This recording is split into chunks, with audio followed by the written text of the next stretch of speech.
Hi everybody, it's Russ from My Hammers 11. I hope you're all safe and well. If you're new to the channel, please consider subscribing and hit the bell notification so you're made aware of any time we put new content on. Obviously, we've got videos going up daily, but more often than not, it's 2-3 times a day. And there's so many great stories, so many great memories. I won't you to miss any of them. So make sure you hit that bell notification.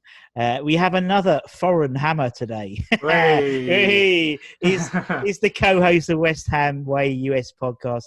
It's Brawley Darbon. Hi, Brawley. How are you, man? I'm doing well. How are you doing, Russ? Not bad. And Brawley just told me he's just done 27 holes of golf today, and he looks fresh as a daisy. Well, to be fair, to me, I just got out of the shower. So, but yeah, I was out playing. It was about 85 degrees here, so not too bad, but a bit warm. And but I've now got weekends off of work, so I'm able to go out and play golf. And now I'll be able to watch West Ham on Saturdays, which would be nice. Indeed. Only a week to go. It's all getting a bit real now. Before we all get miserable again. Exactly. I mean, one guy I was talking to the other day said it.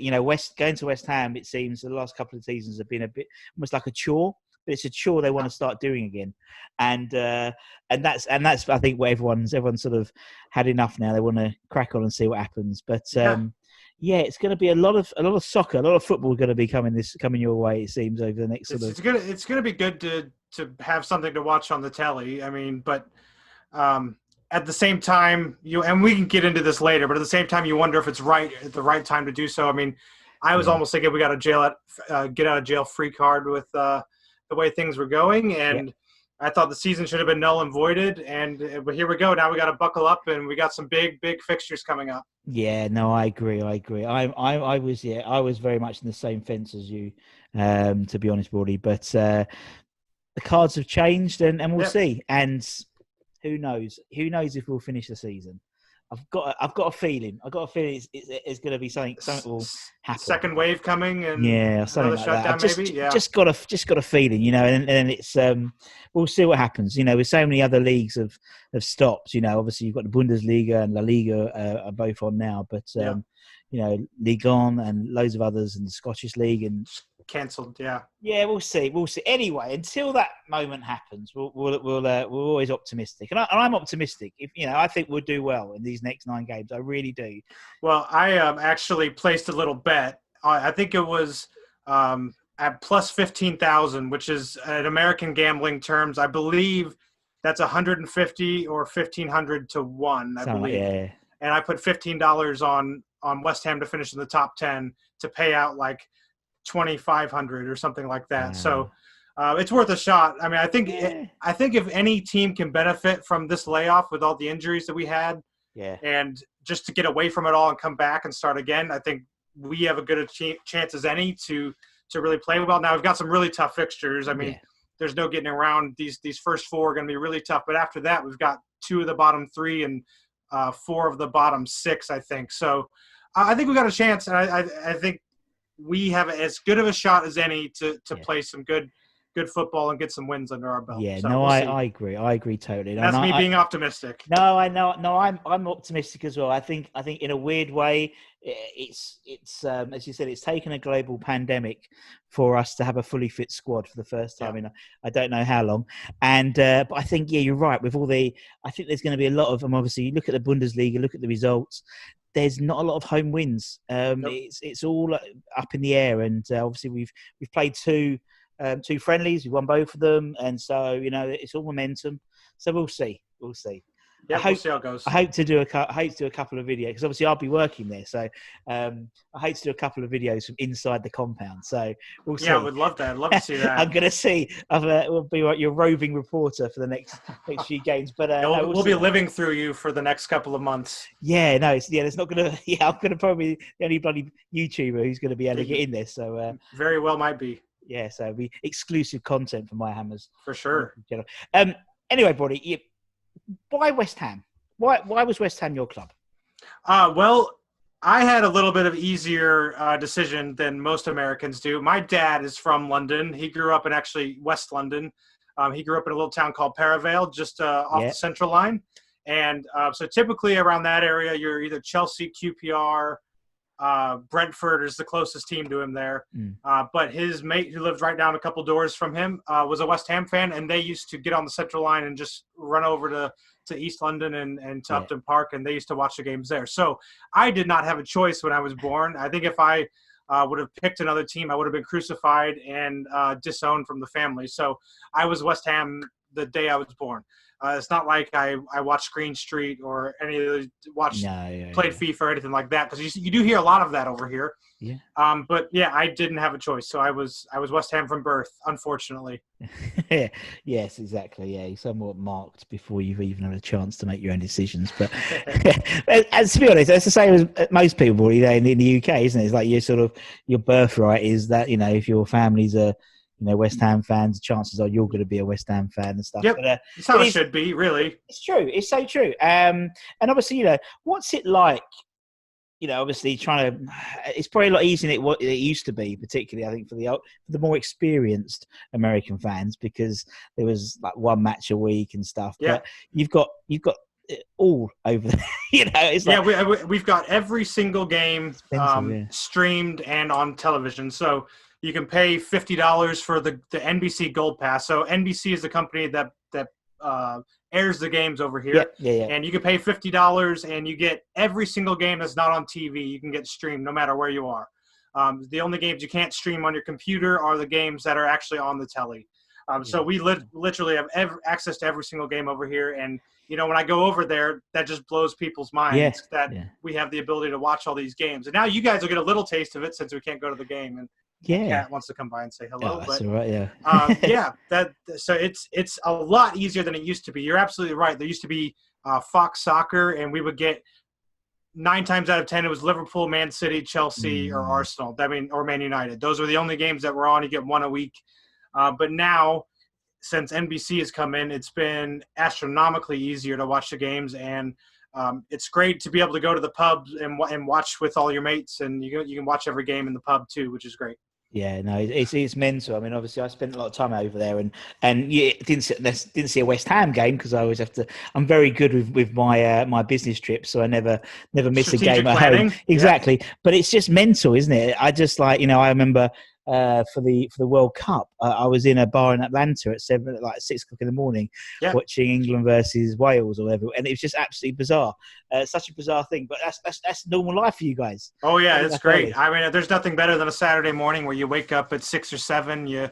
For me, it's about a 30-minute drive into the city of St. Louis, where my pub, the Amsterdam Tavern, is, and I get down there about half an hour early before kickoff. You get a few pints down your neck at 7 in the morning. It gets your blood pumping, and then you got the games to look forward to. And another nice thing about over here is we don't have to segregate ourselves from other fans, which is because at the end of the day, us fans, if you want to fight another opposition supporter or get violent or anything like that, you're just silly to me when you're over here and you're not actually living over there. But it's nice to be able to have the banter between the two sets of fans as the game's going on. Sometimes it does get a little feisty, but for the most part, it's pretty calm, and it is fun to watch a West Ham game against, Spurs, and you're able to have a little banter with the Spurs fans, which is cool. Yeah. It's different. It's different than being there, but it's cool. Yeah, that's what it's all about, isn't it? That is what it's all about. And I think that's even the case nowadays. Obviously, as you said, we're all going to get a taste of that because we'll have every game available on about 5 different. It's just going to be a bugger trying to remember what one you go on, whether you go on Prime or you would go on BBC or you go on Sky Sports. But hey ho, it's all good. It's all good. We're back and it's going to be fun. So Brawley, obviously, since you've obviously been inducted into West Ham at an early age, there must be some sort of key memories, key events that sort of stick in your mind as real memorable ones. Not even games, maybe the West Ham way, stuff like that. So my first West Ham memory was unfortunately the 2006 FA Cup final. I mean, that was the first game I can remember sitting down with my dad and watching and being absolutely devastated when Gerrard scored that screamer in the 90 blah blah blah minute. Unfortunately that was my first memory, but I was hooked at that point. I mean, I was thinking, we were all thinking, okay, we've got this. We're going to win the FA Cup. Okay, I mean, we're finally going to be able to lift a trophy and then to have it snatched away. So that was my first real memory. After that, West Ham came to the United States in 2008. Yeah. And it was a preseason tour. We played the MLS All-Stars and the Columbus Crew. Yep. And I went to the game in Columbus, so I stayed in the team hotel that they were staying in. So I got to see all the guys when they were coming in. They took pictures, they signed autographs, and then the next morning we went down for breakfast, and it was the same time the team was having breakfast. And then Carlton Cole and Robert Green invited me to go through the buffet line with them, and they actually invited me to go into the team meeting with them for breakfast. So I got to go into the round table and sit with, I think, Rob Green, Carlton Cole, Craig Bellamy was at our table, and maybe even Scott Parker, if my memory serves me right. But they invited me in. I got to have breakfast with them, which was above and beyond what they had to do. It was great. They took me under their wing, and they thought it was cool that an American kid was so excited about West Ham. Yeah. And then after that, some of my other key memories, the Spurs wins are always great. I mean, that's all. You can pick out any one of them, and it's great. My first game I ever attended live was in 2008, actually. So that we saw the preseason that I went over. Opening day of the season, Wigan at home. Dean Ashton scored 2 in the first 5 minutes. Yeah. And so that was my first ever league game. And then right before that, there was another preseason game against Villarreal where we had the number 6 shirt retired at halftime. So I got to see the last ever game that Upson wore the number 6, and then it was retired at halftime. So that was cool. I mean, I think that's something that not a lot of people can say. They saw the last time West Ham player wore the number 6. And but I could honestly ramble for hours about this. More recently, the West Ham Way event was over here in Las Vegas. In Vegas, last August. Yep. And I tell you what, that was a time and a half to be with all those guys and to get to meet Dave and X. And we went out on the strip together and had dinner and lost a few dollars. I actually didn't do too bad, but that was a great time, and I highly recommend, if the West Ham Way USA event happens this year, which we're still hoping it is, that I highly recommend anyone who's in the United States, or if you can afford to fly over from England, to go to it, because it is one hell of a time. Yeah. I can just imagine Dave down the strip, to be honest. God. There was a great story that he told where there was this kid selling his rap CDs, and it was charging $10 for a CD, and down the strip, he says, "All right, mate, I'll buy a CD, no problem." And he hands him the money, and he gets the CD, and Dave looks up at him, and the kid says, "Wow, thank you so much. That's amazing." And Dave looks confused because he thought he just gave him $10, and X looks at him and says, "Mate, do you know what you've just done?" And he was like, Dave said, "No, what?" And X says, "You've handed him a $100 bill." So he handed him $100 when he was only supposed to hand him 10, and then he had to go back to the kid and say, "Hey, I'm sorry, I didn't mean to give you 100. I only meant to give you 10." So he actually looked like quite an idiot going back there and having to get his money back. But that was a hilarious story that I'll never forget from the strip. Absolutely hilarious. They're great guys. They are. See, I mean, obviously, I've through this channel, I've made some really good new friends, and someone like Dave and X as well. I mean, X has helped me out loads getting some of the guests we've had on, and Sean Wheatston as well. I know he's brilliant. It's almost like I've almost feel like I've been accepted into some sort of club. Do you know, it's I've got the memberships happened, and then I feel the same way. Yeah, exactly. It's absolutely mental. Right. Okay, buddy. As I said, it's called My Hammers 11, the channel. So that's what we want to talk about is Hammers 11. So that's what we do. Interview people about the players that might have meant something to them. Maybe they hated. It doesn't really matter. But it's a 4-4-2. The only rule is you have to have been alive to have seen them play. That's basically it. Obviously, if you and me were doing our dream 11, anyone, Bobby Moore would be in it, and Jeff.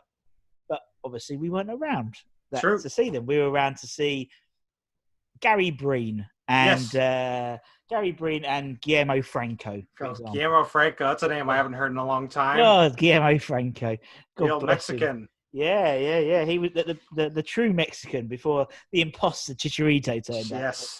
Yes. But that's what we do, and it's really fun. And we've had, as I said, we've probably had about 120, 130 different names, really. Obviously, when we interview the players and we do their 11, it's really interesting because there's players there which haven't appeared in the fans 11. So sure, it's really cool. I love it actually. I remember talking to Gonzo right at the beginning when I started to do this from Hammer's Chat, and he was like, it's going to be boring because like everyone's going to have the same one. And to be honest, it hasn't happened yet, Gonzo. And he tried to jazz it up and put some players that he didn't think were going to be picked. And I'll have a few that I think will be out there. Most of them will be pretty understandable, but I'll have a couple that are going to be head scratchers, I think. No, I think that's good. I mean, obviously Charlie Walsh, and his one was brilliant, because he had Razvan Rat, because of his appearance in the Christmas catalogue. He had like a West Ham onesie. The onesie, I remember that. And so that was it for him, and it was brilliant. That's great. Okay, so for the Brawley 11, who would we have between the sticks? Who would be in goal? I am stuck between two. As I already mentioned earlier, Rob Green took me through. He was the one that actually said, "Hey, come on in with us." And Carlton said, "Yeah, get in here." So I have an affinity for Robert Green. A lot of people don't know this about me over there, probably assume that I'm a United States national team fan. I grew up watching England with my dad, so I've actually grown up supporting England for the most part. And in the 2010 2006 World Cup? 2010 was I think. When we played the United States, was that? Yeah, Rob Green, 2010, yeah. I was tweeting, and I don't even know if I had Twitter. I was on Facebook and stuff before the game saying, Rob Green starting for England. Oh my God. I'm so excited. And I was bigging up England. I was talking all sorts of shit to the American fans. And then he goes and does that, and to break my heart and make me look like an idiot. So I have this affinity and hatred for Rob Green. Not really, don't have any hatred towards him. But the other one I really, really liked was Adrian. Just an absolute hardworking and never really complained. Towards the end, you heard that he wanted to play more, but you never really heard him put in a transfer request. You'll always remember that penalty against Everton in the Cup. And, he had some other stellar games where he saved us some points. But I think I'm going to have to go Rob Green because from the very beginning, one of my first West Ham memories. So I'm going to go Rob Green in goal. Yeah, good shout. And a good keeper, I think. And we've done all right for goalkeepers, West Ham, throughout our history. Yeah, you and me together. I think we've done Rob Green, and before obviously Davy James and obviously Fabs now. I think Fabs is mustard. I think he's a great goalkeeper. Yeah, just let's not mention Roberto. No, although he had a bit of a clanger today. I saw that. Yeah, it was like, but he's it's like he never left. I thought he was coming back to West Ham. I think he is coming at back. the end of the month. It's the end of his loan. Yeah, and they don't want him. I don't blame them. I can't believe he's even playing. Wasn't he playing? There was Jonathan Caleri was playing as well. Wow. And I think there was another ex-West Ham flop who was in that game. It was like a hat trick of West Ham flops. Wouldn't surprise me. All right, we'll put Greeno in goal. Yeah, and again, someone like Fabianski, I don't think you realise how good he was until he wasn't in the team. And then when he's back, you're like... I didn't think that the Fabianski signing was that great. I didn't understand how good he was at Swansea. You see that they get relegated, and he had to have conceded a lot of goals. I really wasn't that excited for him. I thought Adrian... was the man to take us forward, and I don't know that Fabianski was much of an upgrade, but clearly Fabianski's meant the absolute world to us, because I think if Fabianski doesn't go down this year and Roberto never had to come in, I think we're at least 13th or 12th in the table, I agree, if not higher. So we really, really missed him this year. Yeah, it's very true, and I totally agree. And what could have been, then you might not have had changing in managers and all that. It's funny, isn't it? Just one injury makes a real impact on the team that much. Right, we'll put Greeno in goal. Let's go left back. Who will have left back? Well, left back, I believe Lucas Neal played left back, didn't he? Or was he a right back? Yeah, he's back right and forth. Yeah, you could put him on the left. He'll be all right. Yeah. And I had the other wing back I was thinking of was Guy Demel, and I think he played. Did he play on the right side as well. Yeah. So I think I'm going to go Lucas Neal at left back. I have a great Lucas Neal story when at the game in Columbus. He was obviously the captain then. And every time we got a throw in right by the touchline, we'd always sing "There's only one Lucas Neal." And after the game, he actually went to toss his shirt into the crowd, and I had my hand on it. And there was this little kid right next to me who also had his hand on it. And Lucas Neal said, "Come on, mate, just give it to him." I was like, "You know what? You're right. The kid should get the shirt, not me." So and he gave me a little wink and a thumbs up after that. I wasn't actually going to try to claw it away from a little kid, but his little nudge was like, "Yeah, you better give it to the kid." And I was like, "Yeah, fair enough." Yeah. And I thought he was a great servant to the club. Great captain. Yes, it was a very good captain. Really good, underrated player in the Premier League, I think. I don't think he gets talked about enough at West Ham. And I think he was brilliant. So if he can slot in at left back, I'll throw Lucas Neal. Yeah, we could do him here. It reminds me, when like the players throw their shirts into the ground. Always reminds me when I go and watch the baseball when I'm over your neck of the woods, and it's a foul ball, and like the little ball boy, like literally like loops into the crowd. There's always the same kid. He has about 5 balls by the end. It's absolutely. Yep. Well, we'll Lucas, exactly what it's like. Put Lucas in at left back. Let's go right back then. Who will we have on the right? So I was thinking between two. So I was either Guy Demel or Harita Alunga, and I don't really have a good reason as to why. I just really liked both of them. I probably liked Guy Demel more than Alunga. So he was another underrated guy. He had some mistakes and he had some bad games. But I thought overall he was always around a 6 or a 7, never too high, never too low, and he was a workhorse. He never really tired too much. He was able to track up and down.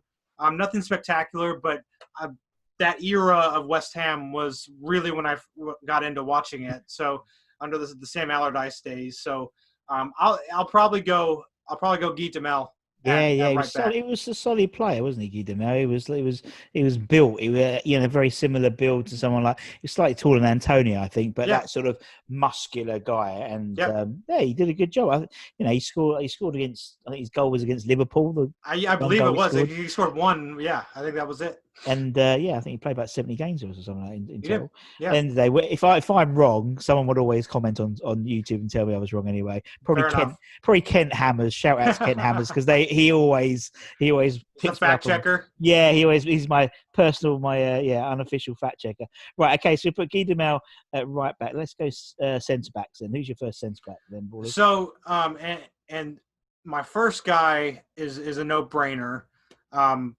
I never got to see him play that much, but he played when I was alive, so I think it counts. But I have to go Rio. I mean, I don't remember ever seeing him play live for West Ham. I've watched a lot of the games that he played for us with the Lampard days and the early 2000s. Yep.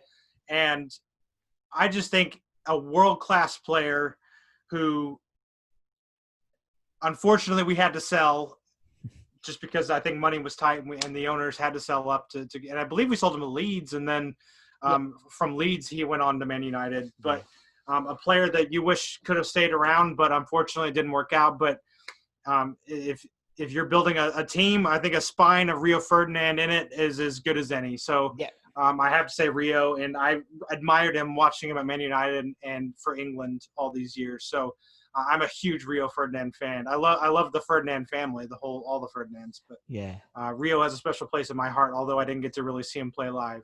No, I know what you mean. Yeah, but I mean, someone like Rio, he goes without saying, doesn't he? He was a fantastic player. It's really interesting. I interviewed Tony Carr for an upcoming episode, which is not on yet. Cool. It will be by the time yours go up because I interviewed him this morning. And he was talking about Rio and Anton and he's 11. He's just like unbelievable. He said, "Can I pick people who I've worked with through the academy?" And I'm like, "Yeah, go on then." And it's literally like the England starting. Yeah, I imagine it's insane the amount of talent that he has brought through there. I mean, I can't imagine. Well, you talk about the 2010 World Cup. Where he had out of the England squad, a third of the England squad came through his academy. Wow.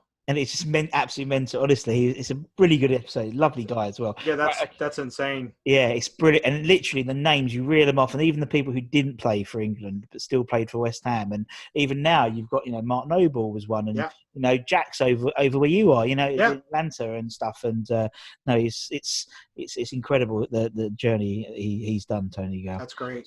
Tony Carr, not Tony Gale. There's too many Tonys. I've interviewed. My co-host is named Tony as well. Yeah, way too many Tonys. God dear, too many Tonys. Right, who's Rio going to partner in the centre backs?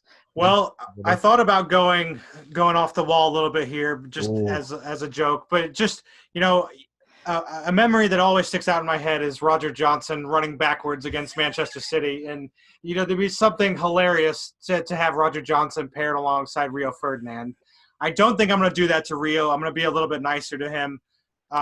But a guy that I've met several times, and another honorable mention, I have to say James Tompkins. I think a great servant to the club. Yeah. Wish we could have guaranteed him playing time, but we just couldn't with Ogbonna coming in. So, I get it why he wanted to go to Crystal Palace. Some people held that against him, that he went to Palace, but I can't blame anyone who wants to leave for first team football. Just same as Adrian. I cannot blame him for wanting to go and play, and then going to Liverpool, which is a once-in-a-lifetime opportunity to play for the world champions. So there were people slagging Adrian off and Thompkins, and I was like, I can't blame anyone for doing that. It's their job, isn't it? It's the thing. I think and it's like if you went to another company, and I think it's a changing in how football's perceived, and it is like where before players would hang around for 10 years and stuff and have a testimonial. Just doesn't happen anymore. Doesn't happen. If you get 3 years out of a player, 3 years out of a manager, you've done well. So Mark Noble will be the last of a dying breed. Well, I hope Declan Rice will buck that trend. Yeah, that's going to be a tough one, especially if we're desperate for money and Chelsea has the money to spend this summer. Yeah, but they've already spent a shed load already, haven't they? On Werner and what's his face as well from Ajax. Just check. So we'll see. We'll see. I hope I'm wrong. I hope I'm very much wrong. Anyway, back to my partner. Enlighten news. Yeah. I have to go James Collins. GP. He is an absolute legend who deserved a testimonial, who deserved more than he got from the owners when he left. And I actually got to go on Premier League Fan Zone on an episode that he was on. And I got to talk to him and ask him a few questions, which was really cool. And I got to see the last ever goal he scored because I was at the Bournemouth away in 2017, I think, or 16. I don't remember.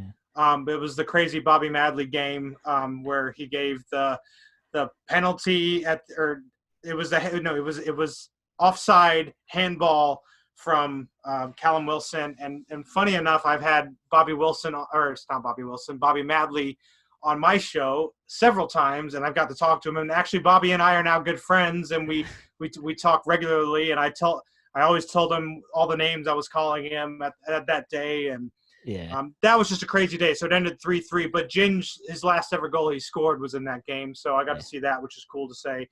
And I think an absolute legend for the club, and I think he will always be remembered fondly by West Ham fans. So Ginge and Rio at the back, I think, is a solid spine there. Yeah, nice and solid. Yeah, and I totally agree. Yeah, Ginger's he's a modern day West Ham legend.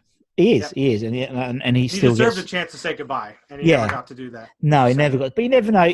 Things. Stranger things happen in football, doesn't it? So, I mean, you can see now with the Moyes era, particularly. He's bringing in loads of the old players. He's got Kevin Nolan, obviously, his assistant. He's got you've got Steve Potts as under 23. He's got Kevin Keane at the 18s. You've got Conch. You've got Zavon Hines, Carlton Cole. I think one day. So I mean, there's no real. I think GP would be a great coach for us, and obviously Mark Noble eventually would be a great coach for us. I know Kevin Keane's trying to get him, but I thought Kevin Keane was going to be appointed interim manager when Pellegrini was gone. Yeah. But they brought Moyes in straight away, I believe. I don't even think we played a game with an interim manager. So I thought Kevin Keane was going to be given a shot. Funny enough, I have a friend, random story, who plays for Maidenhead in the non-league National League. And he actually lived with Kevin Keane when he was playing at Maidenhead. And Alan Devonshire was his manager at Maidenhead. So I had a couple of cool connections. I've got a FaceTime Alan Devonshire, which is cool. And Kevin Keane also popped in and said hello. So, but I was really hoping Kevin Keane was going to be appointed interim manager, and was hoping we wouldn't do the cheap thing and go with David Moyes. But here we are. And I think in it, I think Brawley, I think actually, and I'm always I'm in the Moyes camp. I'll be honest, because I think we needed someone like him or Kevin, or someone who's not. We've seen, with Pellegrini, I think we've got our fingers burnt, both money wise, but also in terms of infrastructure wise. There was no infrastructure, and no. You can see what Moyes is doing. He's trying to build in, the types of players. He's I'm not anti Moyes by any means. I just thought it was a very uninspiring appointment. Sure. You're always disappointed, and we've already seen what he did before, and it wasn't great. But with Pellegrini, I think that was an easy hire for us. It was, let's throw some money at him. He's won the league. Fans will be happy. Yeah. I was over the moon. I mean, I'm not going to lie. Me too. I think now you have to be a little bit smarter with your choices, and you can't just hire someone because they've won the league at Man City. I think just about any manager with that team could have won the league at Man City, and I see that now. And that's easier said than done. I'm sure he did stuff to deserve to win the league, but I think you have to find the right man going forward. Hopefully that's David Moyes. I hope he can prove that he is the right man. But it's just not very inspiring. But you hope he can build the background up, and then build the academy back up, and then we can start playing regular Premier League football. And hopefully that's where we are next season. But I fear if we go down, what would happen, especially if he stays on. I don't know. Well, I think he seems to be, he's doing the right thing. I mean, the players he's going for are, by all accounts, Souček he found. That's true. He had no bloody scouts, bless him, when he turned up. If he's, obviously Bowen's a great side, and I think that's where we need in terms of our spot. We need to be buying these championship players. Yep. Like from Brentford, Ollie Watkins and people like that who are awesome. And I think that's where we need to be, build them up. And that's West Ham fans love a trier. They love a trier. And I think Bowen's going to be absolutely sensational. I think Bowen, if all goes to plans, we'll be lucky if he's still with us in 2 or 3 years. No, I agree. Yeah. I think he's that good. I think definitely. He can go on and play for a top 6 team. I agree. I had the same excitement when Bowen was signed as I did when we signed Ashton, because it was a similar sort of hungry championship play. He's going to be mustard, and he just slotted in. So we'll see how he goes behind closed doors. Right, okay. Yeah. Speaking of wingers and stuff, let's go into midfield. Let's go for your left midfield, your left wing. Left wing. I have 2 guys in my head that I really enjoyed watching down the years. One of them, Matt Jarvis, although he didn't set the world on fire for us, but I thought for what he was at Wolves, I don't know how you could have expected much more from him. He came in because he was a record signing then, and people just thought he was going to be this goal-scoring machine. I thought he did okay. I thought he slightly underperformed, but I really enjoyed watching him. He'd always run up and down the wing. He'd always give it his all, and he always had a good ball on him. So I really enjoyed watching Matt Jarvis. And the other Matt that I wanted to bring up on the left side was Matty Taylor. Again, another underrated guy that doesn't get talked about enough. In that era of West Ham that I grew up watching, I thought Matt Taylor was spectacular. And the best left foot I've seen on a West Ham player, probably. I can't think of too many better left foots. Nothing sexy, nothing brilliant, but I know what you mean. A solid performer, a solid 7 out of 10 most weeks, and he always gave it his all. So I think for me, I'm going to go Matt Taylor, because I really enjoyed watching him. So I think Matty Taylor is my left winger. Yeah, and I agree. He's a good set piece taker as well, wasn't he? He's energetic and he's a nice guy as well. Okay, we'll put Matty Taylor on the left. Let's go on the opposite side. Let's go right wing or right midfield. Right wing. I don't know who I want to put here. I have a couple of names. I'm torn between a couple on the right hand side. I think this is his best position, and I think I'm going to go Michail Antonio there. One of the few current players that I'm probably going to put in. But I think it can't be understated how valuable he's been to us. And I love his career story. I love that he started at Tooting and whatever the name of that club was, a non-league club, worked his way up, hardworking. I think it got to his head a little bit right before this last period where he was injured. I think he was. I think he got an England cap. Did he play once for England? No, yeah, he got in the squad. I think. I don't think he came on. I don't. He never came on, and I think I think he was starting to get ahead of himself a little bit there, and I think he's come back down to earth. And I think we would be in a worse position without him than we are right now if we didn't have him. We were talking about selling him going into this season, and I think he's probably been my hammer of the year this year. I mean, he'd be right up there. Yeah. Angelo Ogbonna has been – actually, I take that back. I'm probably going to go Ogbonna for my hammer of the year if it was right now. But Antonio is – I have a couple of shirts with his name on the back. I love what he represents. I love his charisma and his character. And I've never gotten to meet him.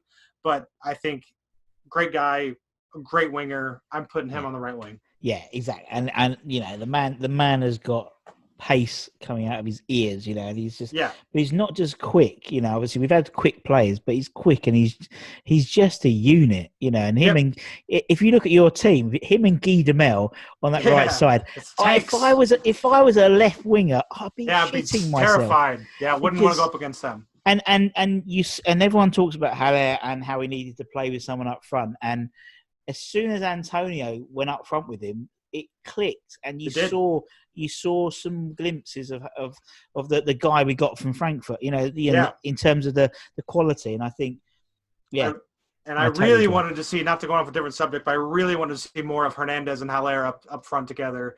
I wish that wouldn't have ended so quickly. No, me neither. I am a massive Chicharito fan. I was devastated when he left. I understood it. If he wanted to go play, it's probably not the most exciting place he's ever been. He's used to winning games, and I'm sure Pellegrini wasn't playing him all that much, so I understood him leaving. But I thought that partnership could have thrived together if given the chance, but unfortunately it didn't. But Antonio, you can play at right back, striker, or right wing in my team, but I'm going to stick him at right wing. Good shout. Yeah, I agree. Okay, let's go midfields then, Brawley. Let's go for your midfielders. Who's your first midfielder? I'm playing a 4-4-2 diamond here, so no problems. I'm gonna play as my holding mid. I can't look past Mark Noble. Yeah, an absolute gentleman. Genuinely, when I met him in Columbus, when I met him in North Carolina for the Railhawks preseason game, I have a couple of signed Noble shirts. He took the time to shake everyone's hand and take pictures and sign things, and genuinely a good human being.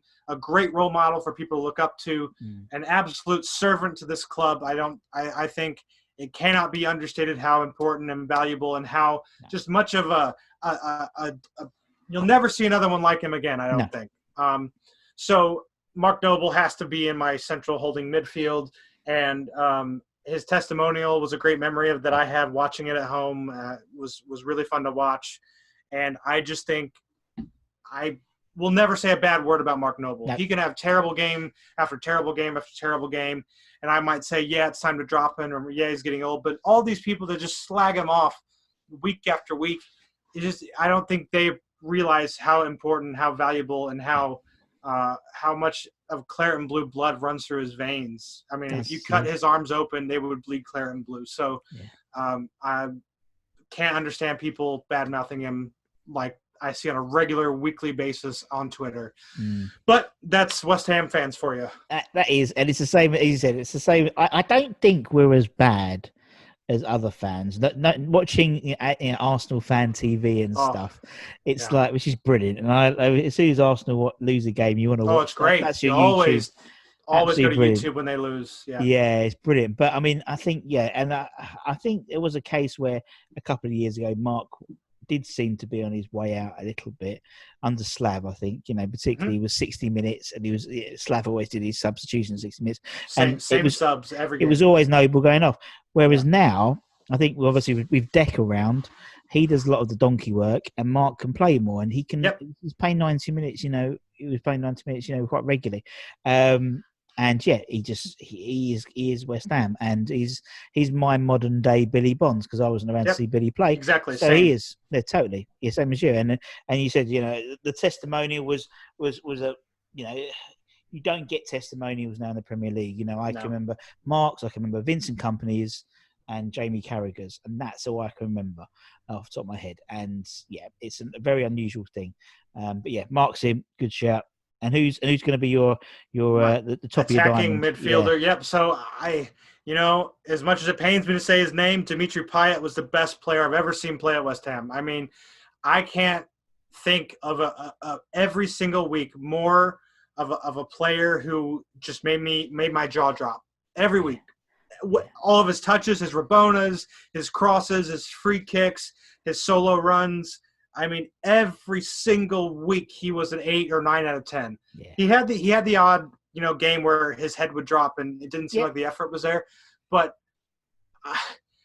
I'm speechless when it comes to Dimitri Payet. Some of the things I'm so thankful I got to see him play. Yeah, exactly.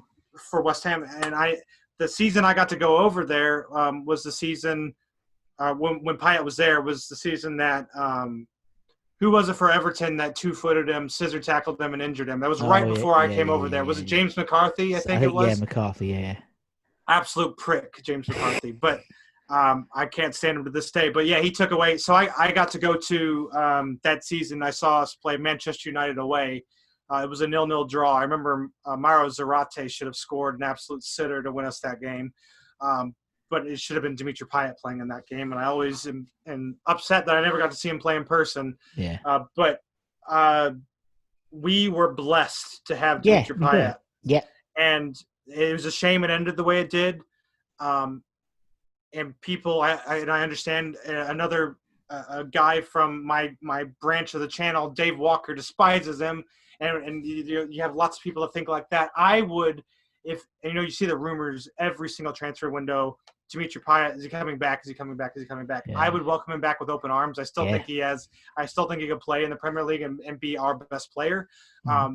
I don't think that'll ever happen, but that's wishful thinking for me. And I love Dimitri Payet to pieces. I try to remember fondly of him. I was upset with him when he left, obviously, but I won't say the circumstances in which he left, but when you make those life decisions and your significant other comes into play with that and you think you need to go home, you go home. So I can't blame him for wanting to go home and doing what he did. So I won't speculate to the rumors, although I know pretty concrete what happened when he left, but that's neither here nor there. I love Dimitri Payet, and again, the best player I've ever gotten to see play for West Ham. So he is to the tip of the diamond for me. I agree totally, Rory, everything you said. And as you said, he did leave in a horrible way and not a nice tasting way in the mouth, but he came to us at exactly the same thing. He did exactly the same thing to come to us. Yep. And with those mercurial players, you have to take that other side to him. Arnautovic is another one, Yeah, same thing. Same thing. And he's the same type of player, stroppy, arrogant. And I have a bit more ill will towards Marco than I do. But don't get me wrong, if we had the chance to bring Arnautovic back to save us this season, yeah. And I think people that say they wouldn't have Marco or Dimi back, let's say we had to sign 2 players to come back and save our season, Dimitri Payet and Marco Arnautovic would be at the top of my list. Yeah. And I think you're crazy if you say you wouldn't welcome them back this season to save us, because let's be honest, they blow everything out of the water on that pitch that we could put out there right now. But I think Marco was a bit more greed behind the reason for wanting to leave. Yep, totally it was. But it's what you get with mercurial players, isn't it? Yep. It's all over the place, And so everyone talks about Paolo Di Canio. Yeah. We only got him because he pushed the referee over, So it's like, hello, we've got form here. Right, okay, brilliant. So we'll put Payet in as a tip of the diamond. Let's go up front then, Brawley. Who's your first striker? So I have a bunch of players running through my head that I could mention. Honorable mentions for me. I love Chicharito. I know he didn't deliver at expectations, but I absolutely adore the guy. Another guy that I loved up until this season was Andy Carroll. Again, another servant, but just could never stay fit, and he could he had personal issues Yep. that I wish that he would have handled better and been more of a pro with us, because I think he could have been an absolute legend at West Ham if he looked after himself and didn't do some of the dumb shit behind the scenes that he did. I don't. Are we allowed to swear? I'm sorry. Yeah, don't matter. Okay, sorry. I apologize. But again, I think if he would have put a proper head on his shoulder, he would have been great for us. And he was great for us. He had some absolute vital goals, but when you only play 10 games out of 38 in a season, every season, that's a problem. And then we start to go into the players that are really close to making my list. I think just missing out for me is going to be Craig Bellamy. Another guy like Payet and Arnautovic that had an attitude on him, but man, could that guy play football. I mean, one of the best strikers I've ever seen play for the club, an absolute bastard to play against. And I loved him to bits. And I got to meet him again when I was in Columbus, and he was very nice to me.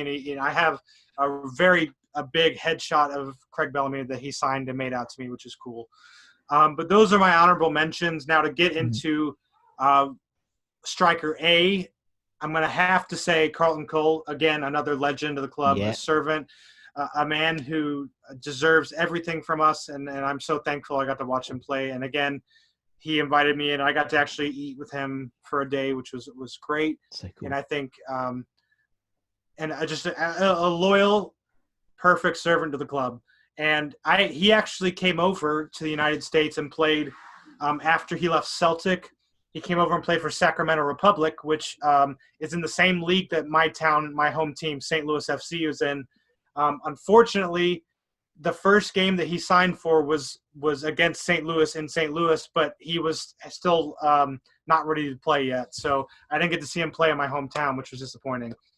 But yeah, Carlton Cole, striker number 1. Striker number 2 up front is probably my all-around favorite player that made me fall in love with West Ham is Dean Ashton. Yeah.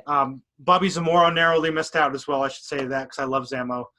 But again, my first league game I ever got to go to, Dean Ashton scored a double in. The first preseason game I went to in Columbus, he scored either 1 or 2 as well.